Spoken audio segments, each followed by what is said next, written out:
दूसरे भारत को अब न सिर्फ सेकंड मायोटा एसएस स्ट्रेटेजिक बॉम्बर जो एक साथ दर्जनों टारगेट को लेस्ता का भुगत कर सकता है, ये ताकत अमेरिका की सुपर पावर को छोड़ और चीन के विस्तारवादी जाल दोनों को तोड़ सकती है। दोनों देश का भारत अब वो नहीं है जिसे देखकर दुश्मन चैन के लिए सोच सके। दुनिया के विरोधी हमेशा ये सोचते रहे हिंदुस्तान अपने इलाके तक ही सिमट जाएगा, लेकिन अब हालात पूरी तरह बदल चुके हैं। भारत ने अब ऐसी तैयारी कर ली है कि अगर कोई दुश्मन चाल चलेगा तो जवान उसके घर के चौखट कर भी आ जाएगा। अब जंग का मैदान न सिर्फ बॉर्डर तक सीमित नहीं रहेगा, बल्कि दुश्मन के शहरों के आसमान में लहराएगा कि असली बादशाह कौन है। भारत की ताकत अब केवल फाइटर जेट्स और मिसाइलों तक सीमित नहीं है, बल्कि ताकतली धावक का धूमधाम भी बढ़ गई है। दुनिया में हलचल मचाने वाली ताकत क्या है जो उसने भारत को अब इस लव से साधना स्ट्रेटेजिक बॉम्बर का लाइव लैबों में दिखाने की पेशकश की है कि अब वही धावक है जिसे पूरी दुनिया वेयर नाम से जानती है और जिसका असली नाम है TU-95 बमवर्षक। सोचिए, ये कोई कल्पना नहीं है और न ही पर्दे के पीछे चलने वाला सीक्रेट ट्रायल।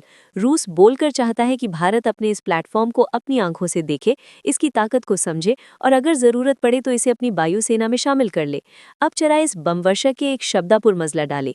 4 टर्बो प्रोपेलरों से गूंजने वाला ये बमवर्षक एक बार हवा में उठ जाए तो 5000 किलोमीटर दूर तक दुश्मन को निशाना बना सकता है। इसकी रेंज 10,000 किलोमीटर से ज्यादा है और ये परमाणु हथियारों से लेकर रूस की सारी तकनीकों को अचूक मिसाइल स्ट्रेटेजिक हमल कर सकता है।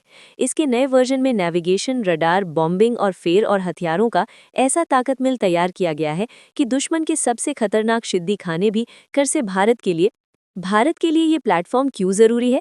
क्योंकि यहाँ बात है शाहत वाली सेना से बड़ा वाकया है, यानी हमारी वायुसेना दूर बैठकर ही दुश्मन को तबाह कर सकती है।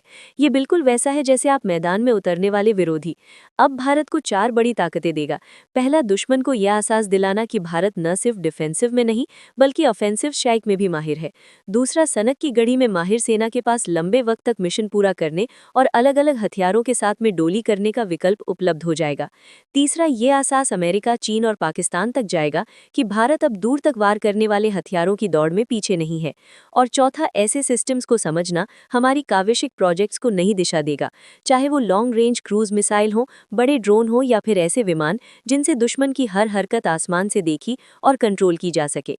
भारत के नम में भी कई मुश्किलें हैं, कई ऊंचे ऊंचे पहाड़ हैं, कई हजार किलोमीटर लंबा समुद्री किनारा है और कई ऐसे इलाके हैं जहां दुश्मन ने बरस दर बरस गियर डिफेंस खड़ा किया हुआ है। ऐसे में TU-95 जैसे बमवर्षक फाइटर सेम जैसा बॉम्बर मस्की की स्ट्रेंजर बनता है। ये हमें सुरक्षा दूरी से ही दुश्मन पर वार करने की ताकत देता है। एक बार जब ये हवा में उठेगा तो दुश्मन के फ्यूल टैंक्स, रडार, हेडक्वार्टर और कोला बारूद डिपो मिनटों में राख में बदल सकते हैं। जबकि कई लोग सवाल उठाते हैं कि जब हमारे पास राफेल हो, TDMI हो, स्टेज जैसे लड़ाकू विमान हैं तो बॉम्बर की जरूरत क्यों? जवाब है, बेनॉर्ड और सेज भी फाइटर जैसे कि वो सटीक है, लेकिन उनका मिशन सीमित होता है, जबकि बॉम्बर एक साथ दर्जनों टारगेट्स पर प्रहार कर सकता है। दुश्मन को यह संदेश देकर उसकी गहराई तक कोई भी ठिकाना सुरक्षित नहीं। यही है भारत का असली स्ट्रेटेजिक मास्टर स्ट्रोक, ऐसा कदम जो दुनिया को बता देगा कि नया भारत ताज्यात्मक ताकतों वाला सिर्फ एक राष्ट्र ही सीमित नहीं है, बल्कि दुश्मन को उसके नैर में भी ढूंढकर सत्य करने की क्षमता रखता है। दोस्तों, दुनिया के स्ट्रेटेजिक खेल में अगर कोई नाम सबसे ज्यादा डर पैदा करता है तो वो है स्ट्रेटेजिक बॉम्बर। चीन के पास H-6 जैसे पुराने बमवर्षक जरूर मौजूद हैं, लेकिन उनकी ताकत और इंजीनियरिंग की एक सीमा है। वहीं अगर बात की जाए रूस के TU-95 जैसे की, तो उसकी मारक क्षमता, पेलोड और अपग्रेडेड सिस्टम उसे पूरी तरह अलग क्लास में खड़ा कर दी है। पाकिस्तान की हालत तो और भी कमजोर है। वहां स्ट्रेटेजिक बॉम्बर क्षमता नाम की कोई चीन के लिए भारतीय जेट फोर्स भी ज्यादा ताकतवर बनाने की कोशिश करता है। इन दोनों से मस्ती सवाल ये है कि आखिर स्ट्रेटेजिक बॉम्बर करते क्या है? ये वो हथियार हैं जो 1000 किलोमीटर दूर बैठकर ही दुश्मन की राजधानी उसे पावर भेजने और उससे मिलिट्री बेसों मिनटों में अटैक कर सकता है। इनका सबसे बड़ा फायदा है लंबी दूरी, भारी पेलोड और दिन रात बिना रुके बॉम्बिंग केल करने की क्षमता। एक स्ट्रेटेजिक बॉम्बर एक बार में किल राज्य लेकर हो सकता है जितना कई फाइटर जेट मिलकर एक दिन में बांगे। इसी वजह से जब दुश्मन को पता चलता है सामने वाला मुल्क बॉम्बर्स भेज रहा है तो उसके साथ से बचकने लगेंगी और जी भी याद हालत तक जाता है अगर भारत स्ट्रेटेजिक बॉम्बिंग तक पहुंच गई तो उसकी तबीयत नरलने की तरह चानी हो जाएगी और उसका बनाया हुआ पूरा खेल ताश के पत्तों की तरह बिखर जाएगा। सोचकर देखिए दोस्तों, पाकिस्तान पाकिस्तान की डिफेंस के अलावा एक और ऐसा महाबली प्लेटफॉर्म मौजूद है जिसका नाम है TU-116। ये मशीन किसी दैत्य से कम नहीं है, जिसका बंकर हवा में अपनी शक्ल बदल सकते हैं और स्पीड इतनी जबरदस्त है कि मैक 2 तक पहुंच जाती है। उसकी गोद में कितने डठावियार और रूस में साजा सकते हैं कि एक ही मिशन में दुश्मन का पूरा नक्शा बदल जाए।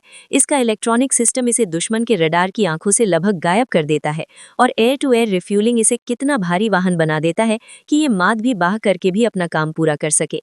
आप सोचिए, अगर भारत ने इस स्ट्रेंथ को अपना हथियार बना लिया तो पाकिस्तान की हालत की भी बिजली पर वार करना अवलोकित हो जाएगा। क्या ही पल होगा जब दुश्मन समझ जाएगा कि मसली गेम चेंजर कौन है। सब बड़ा सवाल यही होता है कि आखिर क्या भारत को ये बॉम्बर अपनी वायुसेना में शामिल करना चाहिए या नहीं। दोस्तों, ये फैसला इतना आसान नहीं है, लेकिन एकदम जरूर रहेगा।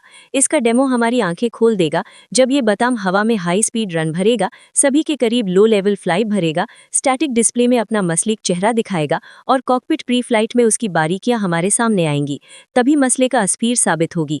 इग्नाइटर फोर्स की यह भी बनेगी कि क्या ये प्लेटफॉर्म हमारे प्रोग्राना और डेटा लिंक नेटवर्क के साथ तालमेल बिठा सकता है या नहीं।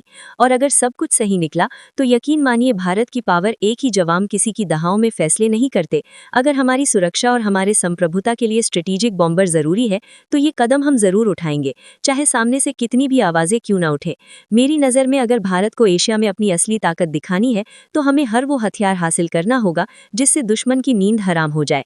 इसमें कोई शक नहीं कि हमारे स्वदेशी प्रोग्राम्स जैसे लंबी दूरी की क्रूज मिसाइलें, स्टेल्थ ड्रोन और AVMs UGA पर ध्यान देना बेहद जरूरी है।